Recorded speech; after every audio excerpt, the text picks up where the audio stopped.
Bienvenue sur votre chaîne préférée Akhbar el-Bled. En Espagne, les transferts des Marocains résidant à l'étranger ont explosé pendant la crise. مرحبا بكم زوار قناتكم المفضلة أخبار البلاد. مرحبا بكم. في هذا الفيديو غادي نتكلم على الخبر اللي كيقول أنهم المغاربة المهاجرين في إسبانيا رسلوا العائلات نتاعهم أكثر من مليار أورو خلال أزمة كوفيد، ومقارنة مع ما قبل أزمة كوفيد كانوا كيرسلوا 766 مليون أورو في السنة. نرجعوا للخبر من بعد النشرة والخبر بالفرنسية. Les transferts des Marocains résidant en Espagne ont augmenté de 33% entre 2019 et 2020, passant de 766 millions d'euros à 1 milliard 22 millions d'euros. Avant, un Marocain résidant à l'étranger pouvait entrer à n'importe quel moment de l'année au pays avec de l'argent dont il laissera une partie à la famille. Ce n'était pas comptabilisé comme un transfert. Mais avec la fermeture des frontières, les restrictions de voyage, ce flux est devenu par la force des choses formelles.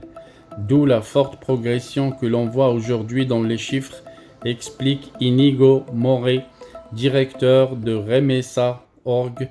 Les Marocains représentaient en 2020 la plus grande communauté étrangère en Espagne avec 865 945 personnes selon les données de l'Institut national de la statistique INE.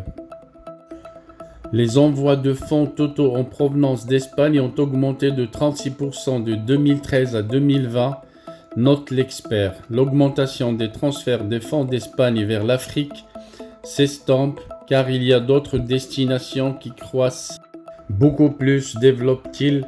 Selon les données de la Banque d'Espagne, les 414 millions d'euros transférés vers le Sénégal en 2020, plus 19,65% de 2017 à 2020, ajoutés aux 1 milliard 22 millions d'euros envoyés au Maroc, représentent 17,9% des fonds envoyés depuis l'Espagne. En dehors du Maroc qui a connu un rebond exceptionnel pendant la pandémie, les transferts de fonds d'Espagne vers le Pakistan ont aussi grimpé en 2020 pour atteindre 373 millions d'euros, soit une hausse de 18% par rapport à 2019. Mais cette tendance connaîtra sans doute un essoufflement en 2020, au fur et à mesure que la situation sanitaire s'améliorera dans les pays et que les restrictions de voyage seront levées. À fin avril 2021, le nombre total d'envois de fonds du monde entier vers le Maroc a augmenté de 45,3% par rapport à la même période en 2020, passant de 1,8 milliard d'euros à 2,6 milliards selon les chiffres de l'Office d'échange. إذن كنت كنعطي بالفرنسية الشرح ديال واحد الخبير إسباني اللي كيقول أنه التحويلات نتاع المغاربة المهاجرين بإسبانيا اللي ارتفع من 766 مليون في سنة 2019 المليار و22 مليون أورو في 2020. السبب ديالو هو أنه طيلة السنة في الأعوام الأخرى اللي ما كانش فيها الأزمة ديال كوفيد كانوا كيسافروا بزاف د المرات في السنة وكيخليو الاموال العائلات ديالهم. هاد الاموال ما كانتش كتبان في الارسال، وان الازمه نتاع كوفيد خلات انه الارسال المالي والتحويلات الماليه كلها كانت كتدوز عن طريق الوكالات البنكيه. الخبير اللي كيقول انه اكبر دياسبورا اكبر جاليه اجنبيه في اسبانيا هي الجاليه المغربيه، وانه التحويلات المالية اللي كتقوم بها كبيرة بالمقارنة مثلا مع الجالية السنغالية. الخبير الإسباني حدد أنه التحويلات المغربية هي اللي عرفت أكبر ارتفاع، تبعها الجالية الباكستانية اللي قامت كذلك بتحويلات هامة خلال أزمة كوفيد. الخبير كيقول أنه حسب البنك الإسباني الجالية السنغالية حولت فقط 414 مليون أورو أي أقل من نصف التحويلات اللي قاموا بها المغاربة خلال نفس السنة.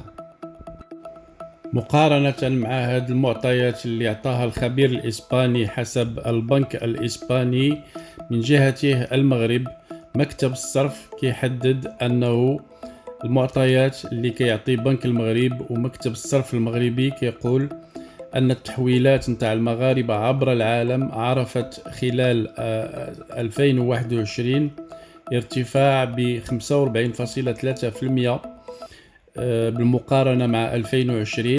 وكيحدد مكتب الصرف المغربي التحويلات اللي قام بها المغاربة عبر العالم في الأربع أشهر الأولى ل 2021 بمليار و800 مليون أورو، مقارنة مع الأربعة أشهر الأولى لسنة 2020 اللي حول فيها 2.6 مليار، أي مليارين و600 مليون أورو حسب الأرقام الرسمية دائما.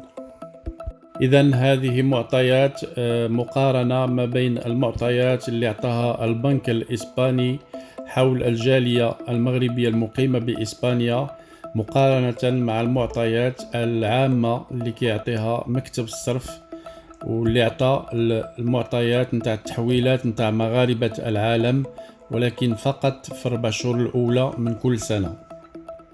ما شاء الله، الله يقوي الخير والله يدوم الصحة والعافية ودمتم على خير. شكرا على تتبعكم لقناتكم المفضلة أخبار البلاد. ما تنسوش تفعلوا الجرس باش توصلوا بأي جديد في القناة. أنا غادي نبقى معكم في المعطيات الجديدة، أي معطى توصلت به غادي نبلغكم به في فيديو جديد. تابعونا في القناة وشكرا لتتبعكم وشكرا على تشجيعاتكم.